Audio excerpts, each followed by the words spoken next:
নাভারণ থেকে নওপাড়াতে চলে আসলাম, তাও আবার 2 দিনের সফরে। তাও আবার হাজবেন্ডকে রেখেই চলে আসলাম আমি বেবিদের নিয়ে 2 দিনের জন্য। নাভারণ থেকে নওপাড়াতে এসেছি। তো হঠাৎ করে এখনই কেন আসলাম, 2 দিনের জন্য কেন আসলাম, আপনাদের ভাইয়াকে কেন নিয়ে আসিনি, বাবুদের নিয়ে আমি একা কেন এসেছি, সে সম্পর্কে পুরো বিস্তারিত থাকবে আজকের এই ভিডিওতে। তাহলে চলুন দেরি না করে ভিডিওটা শুরু করা যাক। আসসালামু আলাইকুম everyone, this is me Seema from my little page and welcome back to my new video. আশা করছি আপনারা যে যেখানেই আছেন অনেক বেশি ভালো আছেন এবং আমরাও ভালো আছি আলহামদুলিল্লাহ। সফরটা নাভারণ থেকে নওপাড়াতে হলেও আমি কিন্তু বেনাপোল টু নওপাড়া ট্রেন জার্নিটাই করেছি, কারণ আপনারা হয়তো বরাবরই জানেন যে আমি বেবিদের নিয়ে ট্রেন জার্নি করলে বরাবরই নাভারণ থেকে উল্টে বেনাপোলে যাই এবং বেনাপোল থেকে সিট নিয়ে তারপর নওপাড়াতে ব্যাক করি। তো এবারের সফরটাও কিন্তু ঠিক তেমনই ছিল। তো আমাদের ট্রেনে তুলে দেওয়ার জন্য আপনাদের ভাইয়া গিয়েছিল স্টেশনে, নাভারণ রেলওয়ে স্টেশন থেকে আপনাদের ভাইয়া তুলে দিয়েছিল আমাদের ট্রেনে।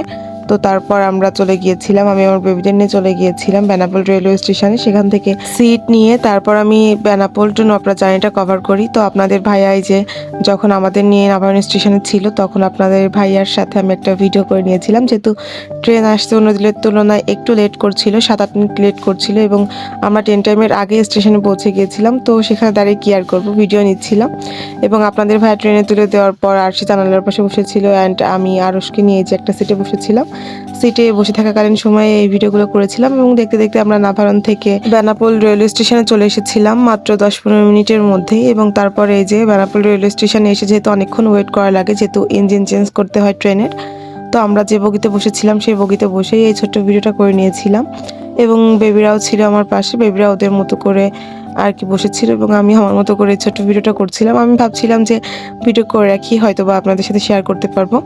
তো সব থেকে বড় কথা, কেন আমি আসলাম তাও আবার 2 দিনের সফরে আপনাদের ভাইয়াকে না নিয়ে, যেহেতু আপনাদের ভাইয়ার রমজানে একটু কাজের ব্যস্ততা আছে এবং এবারে রমজানটা কিন্তু আমি আমার ফ্যামিলির সাথে কাটাতে পারিনি। বলতে গেলে প্রত্যেকটা সেহরি ইফতার আমাকে একাই করতে হয়েছে। অবশ্য বাবুরা থাকে, তারপরেও ফ্যামিলি মেম্বার্সরা থাকে না, তো সেজন্য মনটা অনেক খারাপ লাগছিল। এবং এখন যদি না আসতে পারি তাহলে আমাকে আসতে হবে আর 27 রমজানে, কারণ আমার বেবিদের এক্সাম আছে।